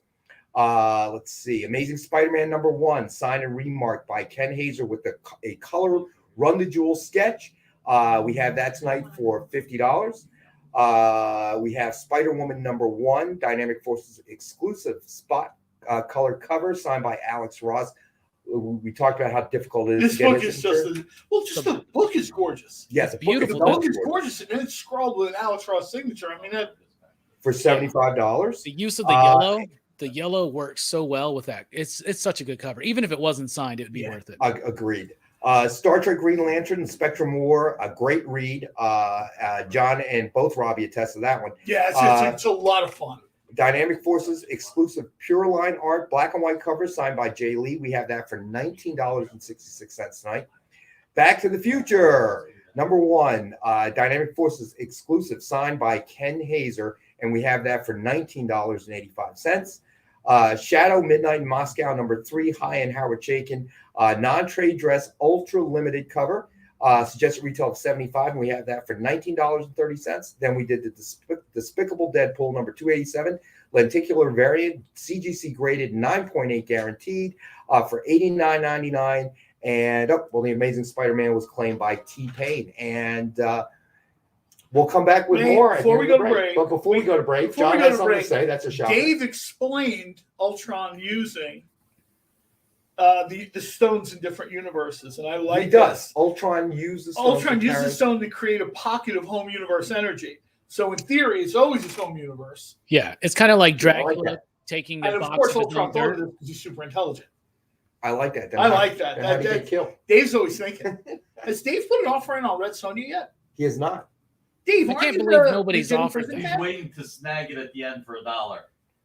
I'll buy that for $1. I'll buy that for $1, and we'll be back with more RoboCop references. JD, take us to break, please.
So the experience.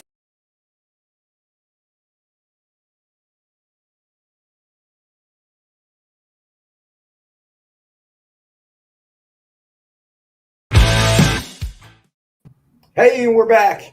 You got John, my buddy John, and our buddy Rockin' Robbie from Pop Culture Philosophers here tonight.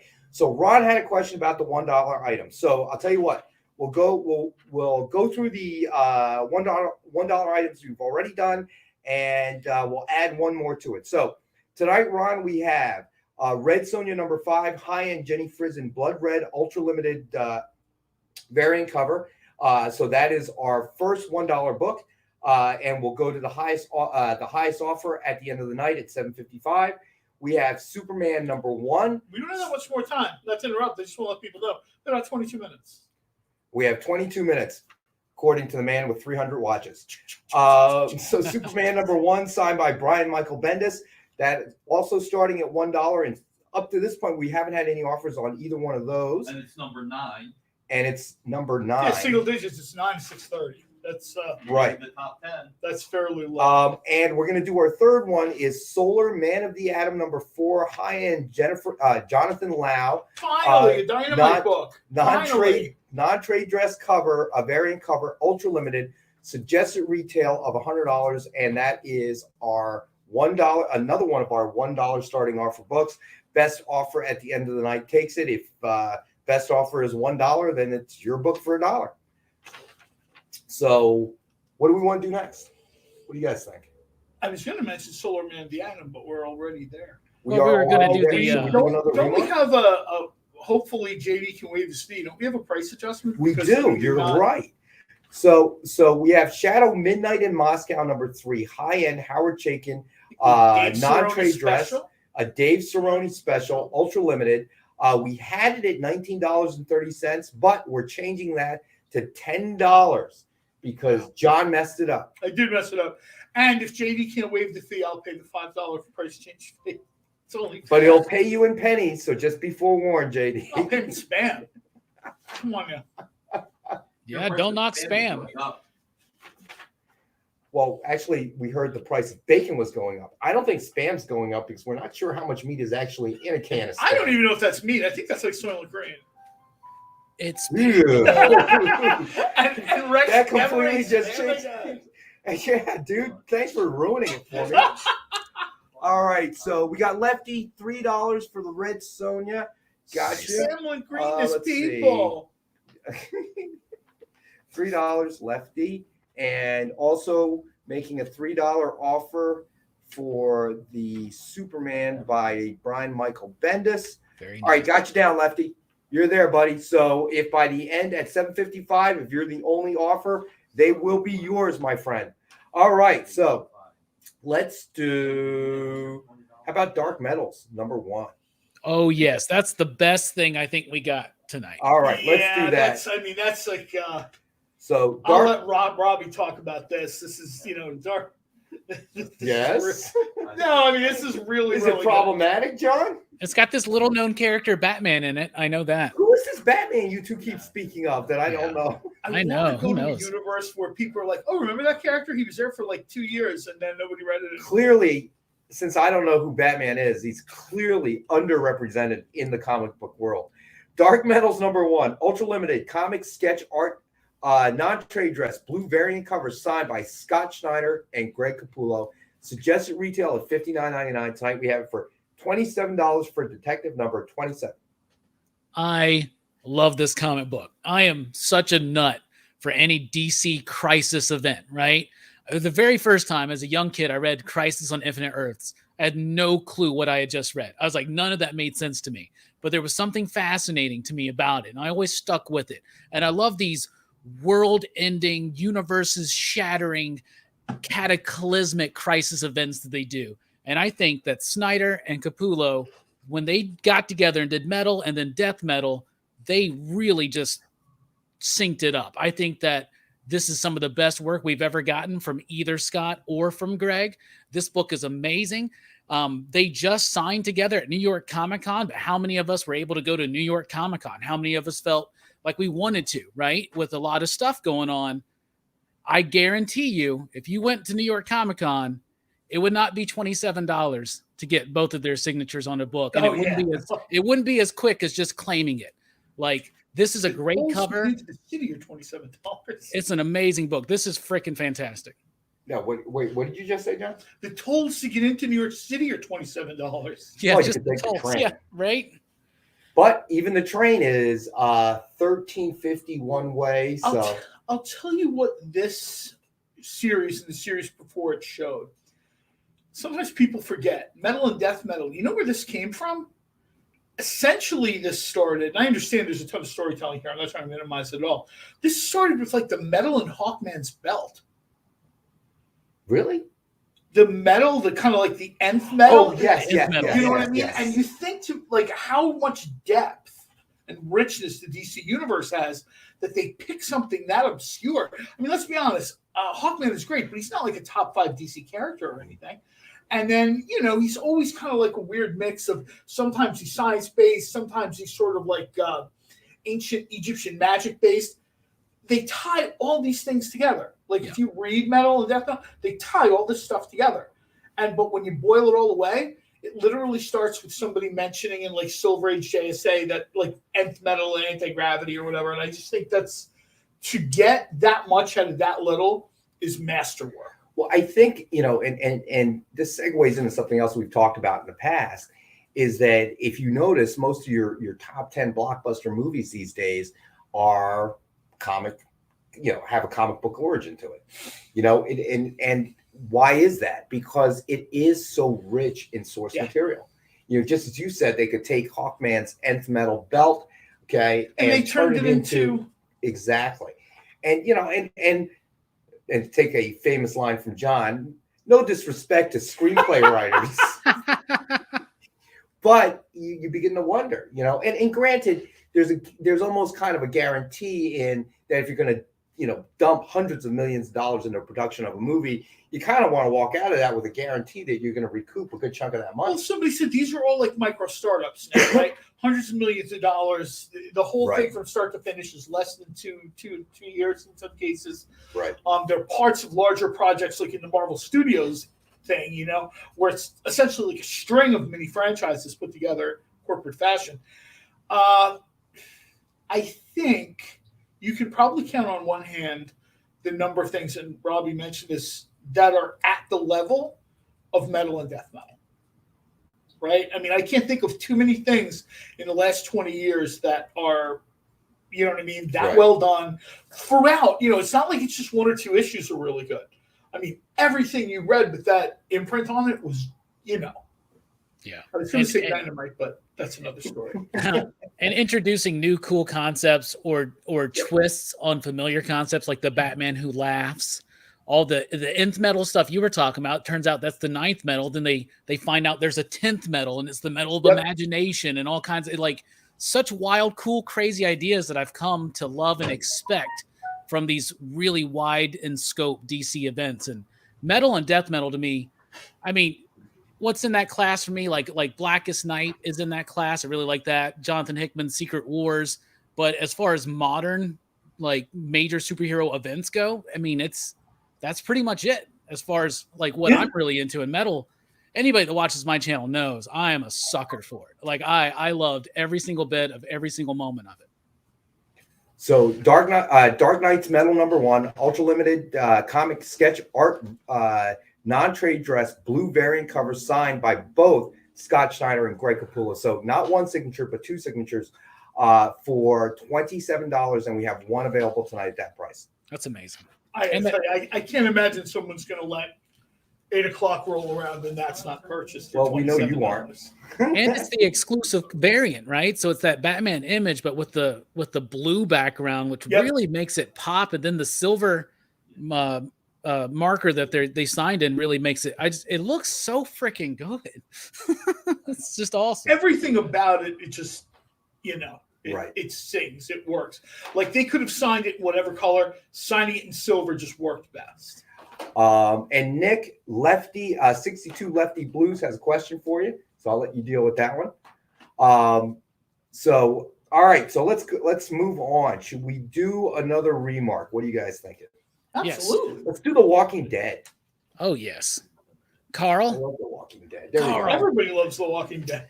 So, The Walking Dead number 150, blank variant signed by Stefano Guadiano and remarked with a sketch by Ken Hazer. Suggested retail of $99.99. Tonight we have it for $19.92 the year Image launched.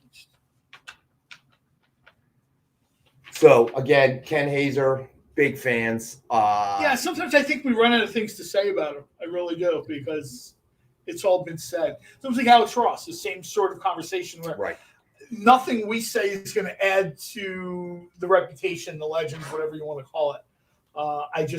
I think that this is people's best opportunity. I have no problem saying this. Obviously, I don't know everyone individually, but these, generally speaking, these are going to be your best opportunities to get stuff like that. So just so everybody knows, Ken Hazer has also signed this. So any remarks that we have done by Ken Hazer, he always signs it as well. So just for everybody to keep that in essentially mind. one of one. Even if he does multiple passes, like we had Punchline. He did 4 or 5 covers with Punchline. Every cover was different. Whether it was the pose or what she was wearing or the shading of her hair, everything was different. So essentially, you're getting one of everything. Exactly, and we've talked about this before. It's kind of a not new per se, but one of the latest categories or subcategories of comic collectibles. Yeah, I think so. I think remarks sort of came along. I don't want to say late to the party, but I think it wasn't. Let's be honest. People were getting original art cut up at on Madison Avenue back in the 60s and 70s. So original art isn't like, a new Well, idea, it's something that came out of cons though, right? Really? I mean, you meet the artists there, and I'd always heard that original art being passed out started at cons. This is back when there was like 1 or 2. And there was a time where you could go and visit Marvel Studios. They were at 287 or 387 Madison Avenue. Right. Everybody knew. Kids would go. Their parents would take them. You would meet people, and they would take sheets of original art, and they would cut them up. So kids got these. There's an eBay dealer who has 40 or 50 different offerings, and they're all from like 68 to like 78. Right. When they kind of began to ease up on that process a little bit.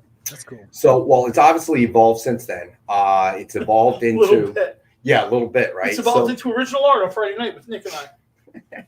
But in terms of the remarks, the sketch covers, it's really evolved into a separate, an almost separate category of collectibles. Absolutely. You have people that are, I know Ron has collected a lot of them.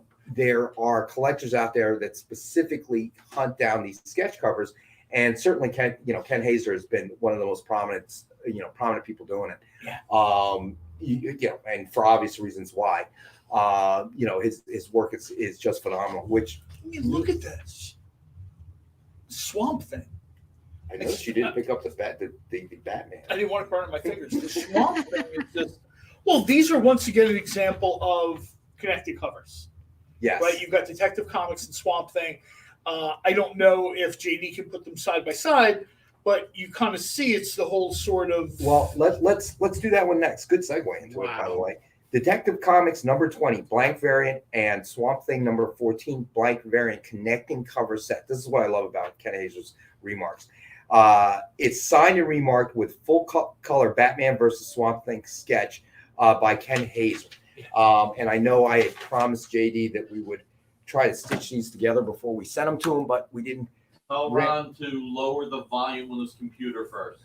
Ron, lower the volume on the computer. Nick says, I can't imagine why he would say that to you.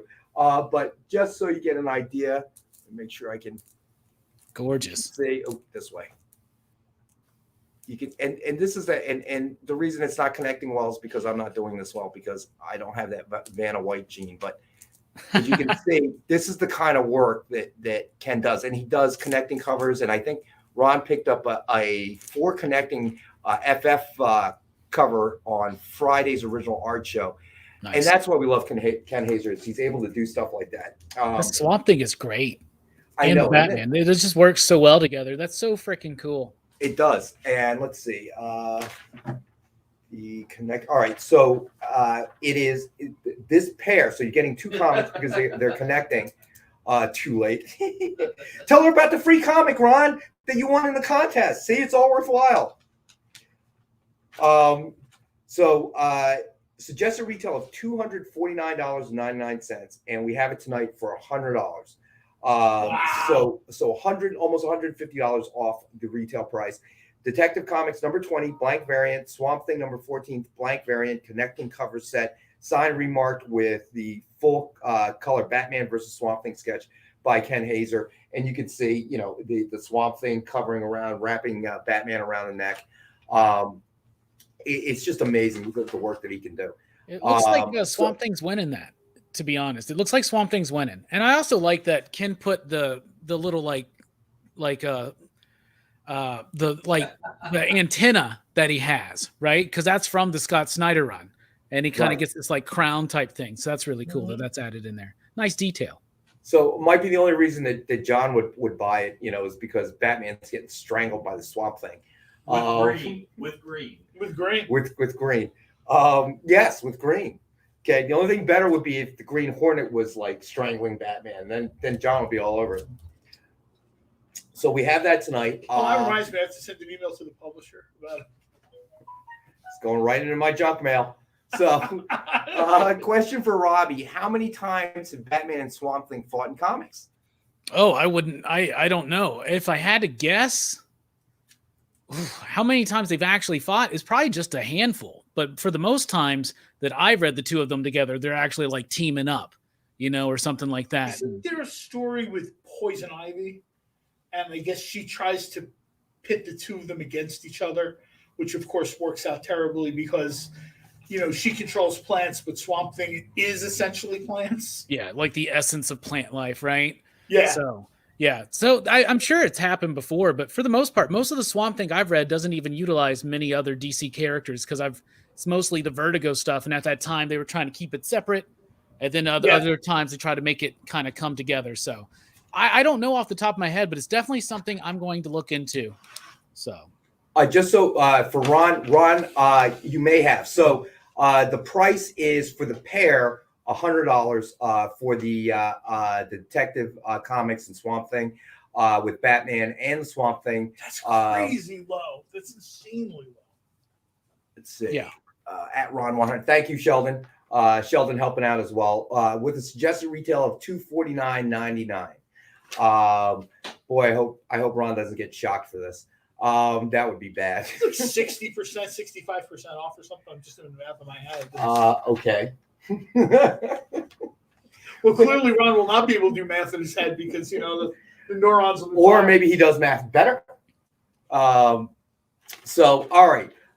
Let's do one more and then we can probably go to a recap. Let's do. We've only got a couple minutes left. I know, right? I know, right? So let's do a couple. What do you guys think? All right. We still got that other CGC book, right? We still got the other CGC book. We do. What is it? King in Black. Let's see. Super timely. I mean, we've got Venom. Yes. And you wanted to do it at the. The last break. Right? My bad. King in Black, Planet of the Symbiotes, number 1, guaranteed 9.8, CGC graded, and we have it tonight for $89.99. And JD, thank you for the reminder. We have 5 minutes left, and just to recap our dollar starting offers. We have Red Sonja, number 5, high-end Jenny Frison, Blood Red. The high offer right now is $3 for Lefty. We had the Superman number 1 signed by Brian Michael Bendis. The high offer is $3, and that's also Lefty. Excuse me. Let's see. And then we had Solar, Man of the Atom, number 4, high-end Jonathan Lau, non-trade dress variant, ultra-limited cover, and has a suggested retail of $100. And that is one of our $1 starting offer books, our last one of the night. And let's see. And should we do a full recap at this point, boys? What do you guys think? Well, we've only got a couple minutes left. So let's do a full recap. So we started off the show with the Dynamite 10-pack reader set. That is $40 in Dynamite comics for $5. So each comic will have a cover price of no less than $3.99, or it could be more. And we're doing it for $5, so it's like 50 cents a comic. We have Thor number 6. Nick Klein variant, CGC graded at a guaranteed 9.8. We had, excuse me, Ultimate Spider-Man number 62, signed by David Michelin. Suggested retail of $69.99, and that is one of our 5-star books at $50. I already mentioned the Red Sonja with Lefty with the high offer at $3. Amazing Spider-Man number 1, remarked by Ken Hazer with a color Run the Jewel sketch. Suggested retail of $89.99, and we have it tonight at one of our 5-star at $50 books. The Walking Dead number 150, blank variant, signed by Stefano Guadiano and remarked with a sketch by Ken Hazer. Suggested retail of $99.99. Lefty is making an offer on the Solar as well. Nice. For $3. Got you down, Lefty. That's a sweet cover. That's cover. A really sweet cover. And then let's see, Superman number 1, signed by Brian Michael Bendis. High offer at this moment, $3 for Lefty. Spider-Woman number 1, Dynamic Forces exclusive spot color cover, signed by Alex Ross, and we have 1 for $75. Dark Knight's Metal number 1, ultra limited comic sketch art Virgin Blue variant cover, signed by both Scott Schneider and Greg Capullo, and we have that for $27.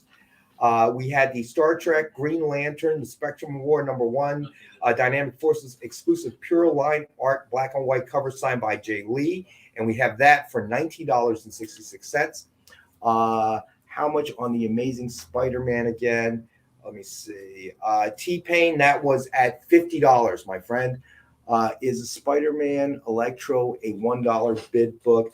The Spider-Man Electro, let me see.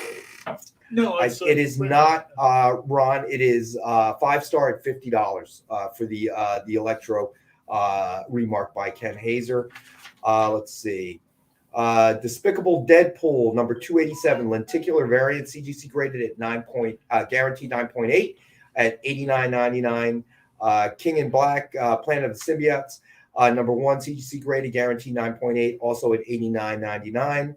Detective Comics number 20, blank variant, Swamp Thing number 14, blank variant, connecting covers, set, signed and remarked with a full color Batman versus Swamp Thing sketch by Ken Hazer. We have that for $100, and I think that covers it tonight.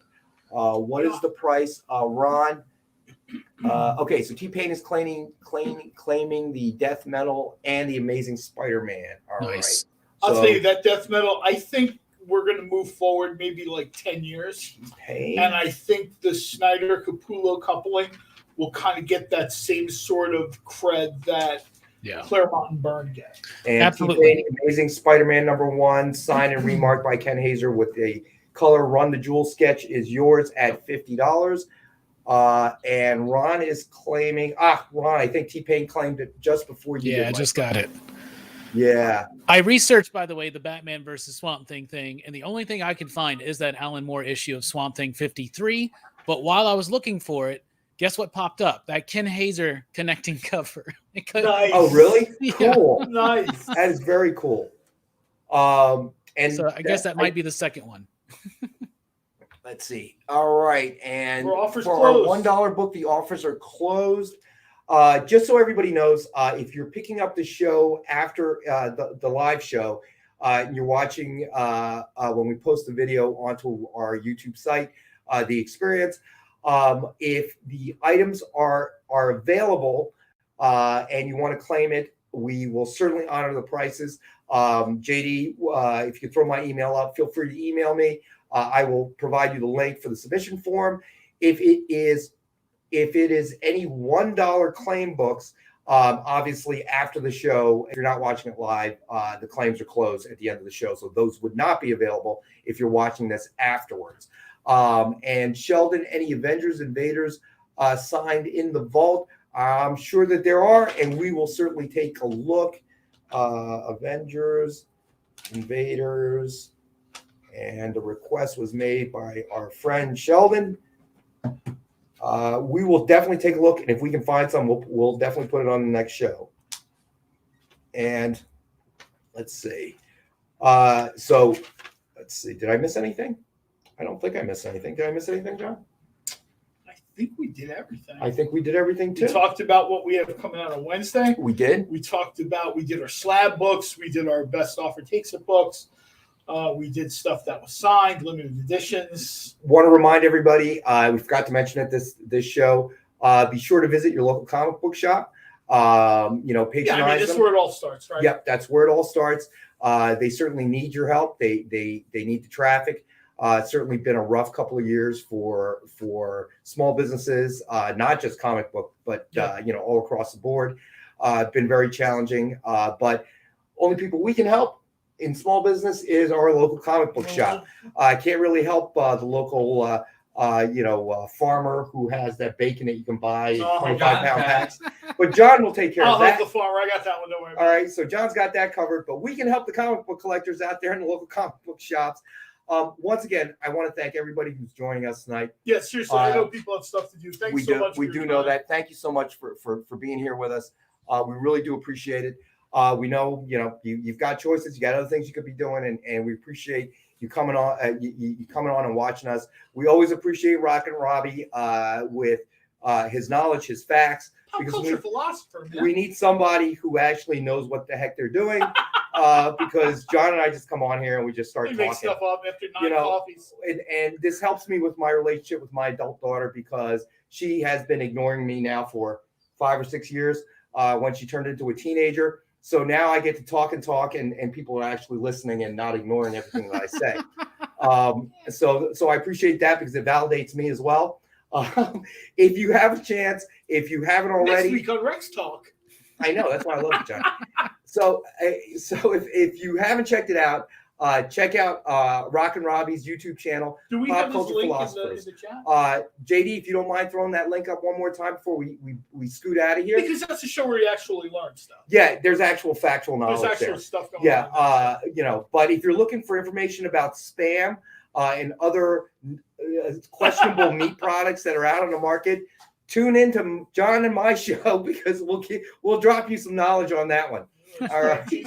But Robbie, I guess I'll be joining you Friday. Yes. But as always, we appreciate your time, your knowledge, and hanging out with us. And Robbie is certainly fit in seamlessly with our senseless banter. Absolutely. So we I was dying for a spam conversation. Thanks everybody for joining us, especially you, Robbie. And because it's Monday night and Robbie's on the show, I have to say, go Birds! Oh my God! Please, I'm begging you, JD, take us out of here. Thanks for everybody.